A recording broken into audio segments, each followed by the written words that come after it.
500, 525. Do I hear 525? No? Sold for 500. Then the auctioneer's gavel dropped. And that was the end of 3 generations of farming. The court had ordered all farming operations to halt because the smell of the hog farm was deemed a nuisance to the people living in the new housing development down the road. The smells, dust, noise, and flies associated with agriculture didn't upset residents on neighboring properties a generation ago because the neighbors were also involved in production agriculture. Our society's understanding and tolerance of agricultural production methods has greatly declined because people are simply unfamiliar with agriculture. This lack of understanding often leads to nuisance lawsuits. If successful, nuisance actions could cause producers to pay damages or to be forced by the courts to stop their agricultural activities. Recognizing these potential threats, lawmakers enacted right to farm statutes to protect producers from nuisance suits. If drafted correctly, these laws could help small family producers that have been involved in production agriculture for generations. In the 1950s, Americans began moving from cities to suburban and rural areas. By the end of the 1970s, rural counties were growing at a faster rate than urban counties for the first time in a century. While most Americans can trace their family trees back to rural America, today the average American is 3 generations removed from the farm. Americans move to rural areas seeking serenity, open spaces, and fresh air. However, they are often unaware of the inconveniences associated with common farming practices. This often leads to new rural residents making requests of producers that are impossible to abide by. For example, some neighbors in Michigan insisted that a feedlot operator wash all of his cattle in order to prevent the smell. In Kansas, one dairy farmer received a complaint from a new neighbor for the exposed, swollen udders of his dairy cows. When these new neighbors have had enough of these sights, sounds, and smells, they sometimes resort to the nuisance law in an attempt to end these offensive farming activities. Some of the most common complaints include noise from farmers working in the field at night, the stench of spreading manure, and slow-moving equipment such as tractors driving down the highway. Such lawsuits can put producers out of business, either because they actually lose the case in order to stop production, or because of the high cost of litigation.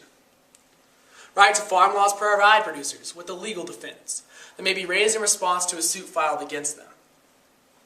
The purpose underlying most right to farm laws is to affirm the importance of agriculture in the community. In contrast to other preservation policies, right to farm statutes focus on the farmer who lives on the land and not the land itself. Farming and ranching are highly capital-intensive professions. Right to farm laws provide producers with the peace of mind that if they properly manage their operations, they will not lose their businesses or lifestyles due to a nuisance lawsuit.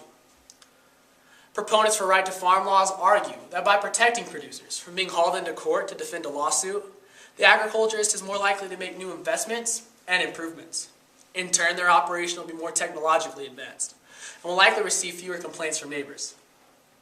However, these laws are not designed to completely shield producers from all nuisance lawsuits. Every right to farm law contains limitations on protections afforded to agriculturists. For example, every state law denies protections of the law to farms or ranches that are operated in a negligent or unreasonable manner. Right to farm statutes do not grant operators with a license to engage in bad practices or to pollute.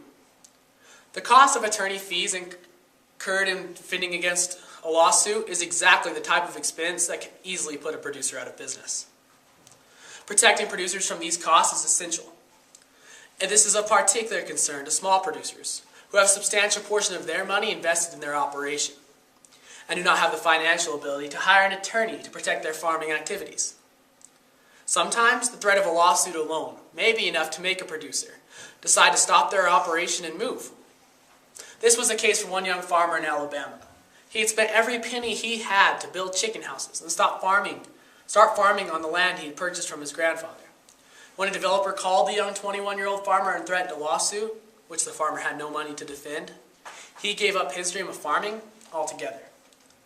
Some statutes, such as the New Mexico and Hawaii right to farm statutes, provide that if a producer is frivolously sued, he may recover attorney fees and costs from the plaintiff.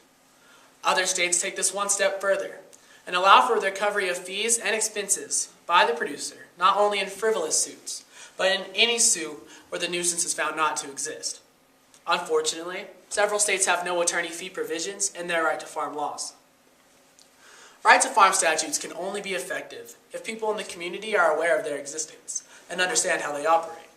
Often, communication between the farmer and the neighbor can be key in preventing any type of dispute or lawsuit. Simply put, in addition to relying on policymakers and government agencies to educate the public, producers must become educators in order to ensure the future success and prosperity of the American farmer. The importance of protecting farms from nuisance lawsuits cannot be overstated. The influx of urban residents moving to rural areas, combined with these residents' lack of knowledge of agriculture, could spell disaster for the American farmer. Right to farm statutes provide an effective way to protect producers, especially small family farmers, in the face of these challenges. The balance to be achieved between real estate production and farms involves balancing food production against the expansion of residential areas, and should be a concern to everybody. Agriculture affects every person, every day, and it is imperative we protect our producers from these baseless nuisance lawsuits, which seek to punish them for doing their jobs. As the Montgomery Gentry song says, "Daddy won't sell the farm, and now, thanks to right to farm laws, he won't have to."